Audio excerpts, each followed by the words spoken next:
สบายดีฝ่าลงรอบเที่ยงแล้วก็หอดคันนี้เหรอวะใส่คือเรียบร้อยไปลงเลยคือทั้งอะนะนั่นไปลงใส่เหลวเลยใส่ข้อซองเหลือสองลำด้วยกอยปูนทุ่มตีนมันแมลงโอ้ไปงานแจกเขากันหากมาเนี่ยเราว่าเห็ดกินนะกำลังเริ่มเห็ดกินทันแล้วซ้ำ คุณเรียกว่าบ่งระบบปรุง ระบบปรุง ให้ยายตะกล้องคลิปหนึ่ง พอกำลังต่อครัวหลายเดือนแหละสวัสดีปะลุง มันเป็นจับมันก้อย พอน้องมดสิลาบสดปลา ลาบสดสุสานกิน เดี๋ยวจับพักกับบุมี่ จับมันเฮิงลูกหล่ะ แม่นจับมันเถอะ มันห่อนก็เลย พอน้องมดหลายเดือนแล้วบ่ได้เข้าครัว บุได้เขาพูดอะไรเดือนเลย เด้อบ่ได้เข้าครัวหลายเดือนเลยบ่สิลาบสดกินเลยบ่ครับเอาแบบง่ายๆเนาะ อันดับแรกต้มขี้วะนี่ แม่น ต้มขี้ปลา ใส่สม ใส่สม แม่น น้ำมันใหญ่นะคือว่าน้ำ น้ำตก น้ำต้ม ต้นน้ำต้มแบบต้มหัวมัน ลาบสดปลามันนี่ ตัวที่เฮาไปคั่นสมแล้ว อืม ไปคั่นสม อันนี้ขั้นสมมกม่วง แม่น ม่วงกระซอ แม่น้องมงชอบคือว่าแบบ บริษัทผสมบักหน้า โอ้ยบักนาวนี่สูบบ่ได้เลยบักนาวนี่ มะนาวถูกเลยเนาะ บักนาวสูบบ่ได้เลย มะนาวเขาบุติดแล้วลงหัวโตมันสมแล้ว แห้งคักแล้วบักอันนี้ก็องค์กระเซนบ่พอ แม่น เอ้ยคักเลย หน้าหญ้าไปเลย มีดุมเลย จะใกล้แล้ว ที่เอาใส่เบอร์แล้วเนาะ จะเอาใส่เลยนะ ก็แบบคมๆเลยเถอะ ก็ใส่เพีย เขียว ข้าว คม แต่ปัญหาคนจะจี ตัวนี้บ่ใส่บ่แซ่บเด้เขียว โอ้ยขายบ่ได้เลยบ่ แม่น จำปาโมเมนต์จ ลาบสด ำลาบสด ให้มดไปนั่ง ไปใส่ที่ว่าเขาจะจีบ่ เป็นโคโยตี จีมดไปนั่งมันฮะให้มดก็นั่งบ่ หลังจากกันทุ่มทีแรกก็สิให้ลุงเหลือใหม่ได้เนี่ย เดี๋ยวมาแรงนี้ แม่น จักสิท่านบ่ท่านมันแดดฮ้อนแน่มันก็สิสะดุดแน่การเฮ็ดงานแล้วก็เมื่อยฮ้อน แล้วมันแดด แม่ผมก็เผื่อ มันบ่เย็นแล้วบ่ยาย คือสิได้ลงมาจากกันลังค่าได้นี่พอดีบ่าย2บ่หรือ3 โมง อันนี้โอ้มันบ่าย2เขาบ่าย3แล้ว ยังแล้วที่เขาเที่ยงนั่นนี่ เออ ที่เขาบ่าย หลังจากใส่อัน ก็น้ำฮ้อน ใส่เป็นใส่ขี้เพียแล้วใส่ต้มน้ำเพียแล้วก็ใส่น้ำหลังจากมันเย็นลงเราต้องเฮ็ดให้น้ำเย็นก่อนถึงใส่ละปลามันสิสุกบ่ แม่นนี่สุด แม่นใส่ละปลามันสิสุกใส่น้ำต้ม ปลาฮดสักหน่อย ผู้ดีปลาโฮดทุกเกินจะแบบก มั วน นแล้ว แบบคัดทาทุกเกินแล้วมันแบบว่าโบอันเดซีดเส้นเปื่อย เอาแบบพอดีธรรมดา พ่อบ่หนักเนาะ พอ พอ พอ จะ ดี ไหม เลยพอดีเลย อยู่ในหนึ่งบ่ หึ ถ้าจะเนี่ย เครื่องน้ำโอ้ปิดพุงเนาะ อ๋อตัวพอดีว่าใช่ไหม พอดีเลยว่ะ ดี พ่อบ่ เพชรประเภทกับพ่อนี่นี่ แก้วเด้นี่ ใส่พริกแล้วก็ ข้าวคั่ว ข้าวคั่วผักหอมมาใส่แล้วบำรุงให้หอม หอมคือใส่ข้าวใส่พร้อมกับข้าวคั่นนั่นเลยข้าวคั่วแต่ก็ใส่ร้ายก็แซ่บร้ายก็ได้ปลาลูกก็มันหอม ใส่หอม ใส่ แม่น ไว้โพดหอม ฮะ น้อยพวกหอม นี่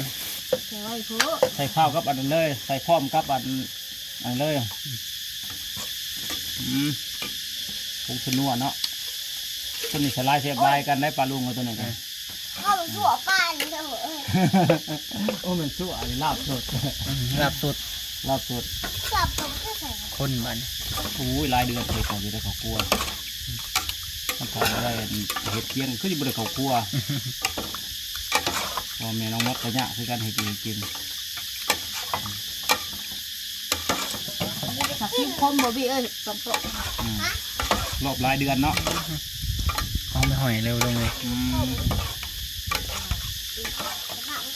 พอดีว่าสมบูรณ์กินข้าวเที่ยงกินข้าวรอบบ่ายได้เนี่ย เราบ่ายเลยผมบริการเตียงเกลือ รอบบ่าย แค่สะบัดตัวนะ ใช่ ใส่ลองมาดูคำใหญ่เลยนะ คำใหญ่เนาะ แกะเลย เป็นไร ไม่ได้ว่าเสีย น้องแซวอยากชิมกัน ที่มึงแซ่บเป็นไรแซ่บกับว่าแซ่บ แซ่บ ที่มันรูปน้องแสบก่อนหูจักคือการรสชาติอ้าวเป็นอะไร เอาได้พอดีในการผ่าน ปลาตัวปลาลงไงตัวนี้สิเป็นเมนูต้ม อันนี้สิเป็นเมนูมอดต้มตัวนี้สิเป็นพอนมอดเป็นเห็ดตัวมาเด้อแซ่บๆต้องกันมาลงเลยอาหารนั่นกินข้าวแรง บานเนี่ย อ้าวจัดเลยมาแซ่บๆต้องกัน มาดูมาเด้อมาดูเลยกินข้าวทั้งเที่ยงทั้งบ่ายเนี่ยจะขอ3 โมง บ่าย ให้ พ ลู อก ดี แซ่บบ่ จะกินลายนะ อ้าวไม่ได้ลูกแซ่บบ่มือล้วนๆเลย มีกี่มือได้ มีกี่มือ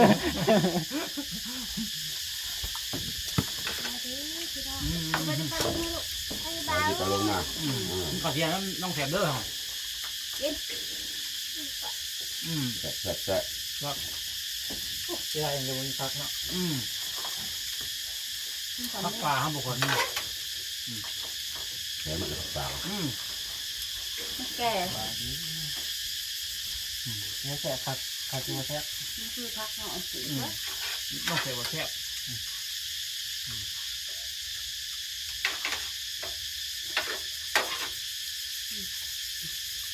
มาหันกำลังผมอ่ะเดี๋ยวเนาะ มากันมา รับยอมเลยเฮา ปลาคน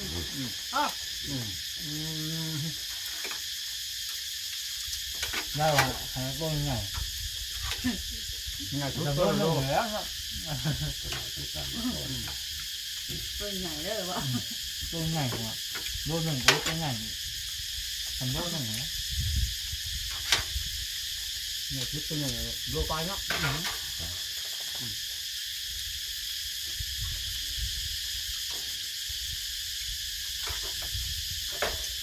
ที่ว่าจะค่อยจุมาพักแบบนี้พักพวกบุคคลนี้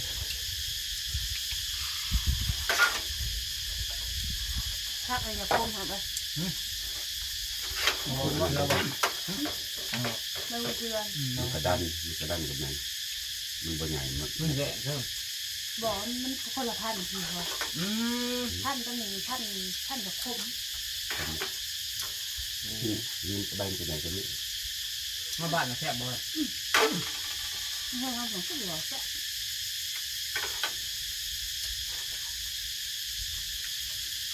มันหอมตัวเยอะเนาะไม่ต้องเกี่ยว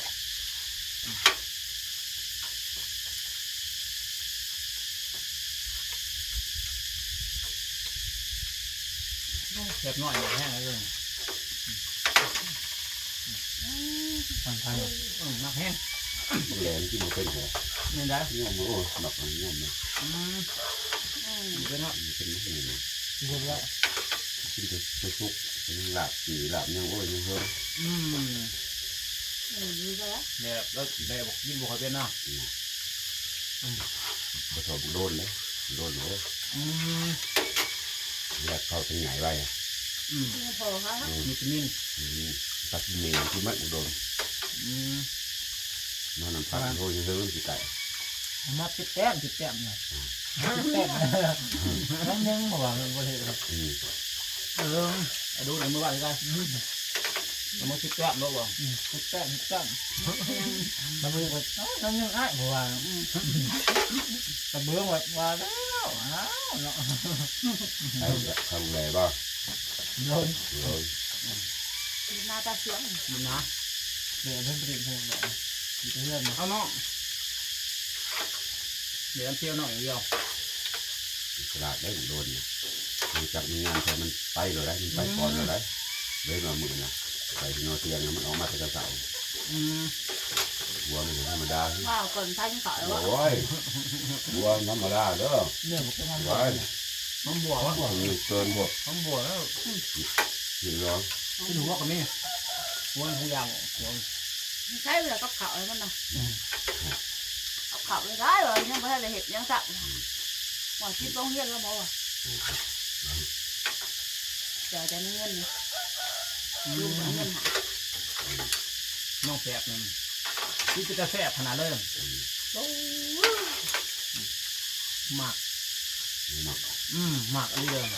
หมักเดี๋ยววันนี่นะหมักกิน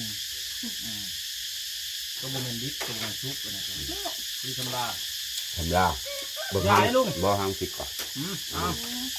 บ่สบาย เผ็ด เองวะ คือหาวแล้วคือดิบไปแล้วคือ มันว่า ทำกินน้ำบ่เอากินน้ำลูกทำอย่างขางๆลูกหลานเด้อขางๆลูกจะจัดเลยบ้าผักเลยเจ้า สวัสดีเฮ็ดเงี้ยเนาะมาไปล้างกว่า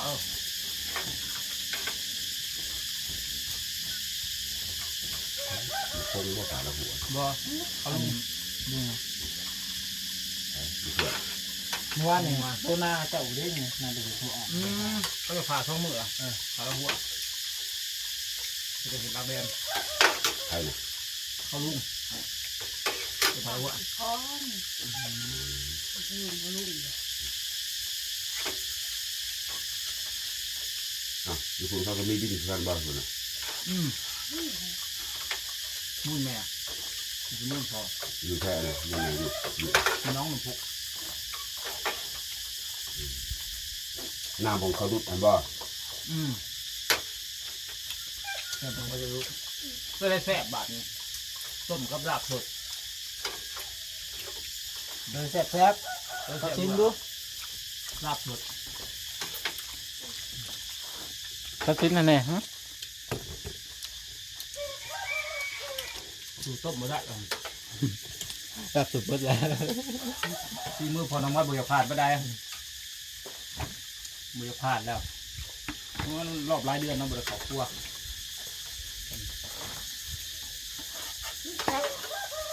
โอ้กินน้ำบ่แล้ว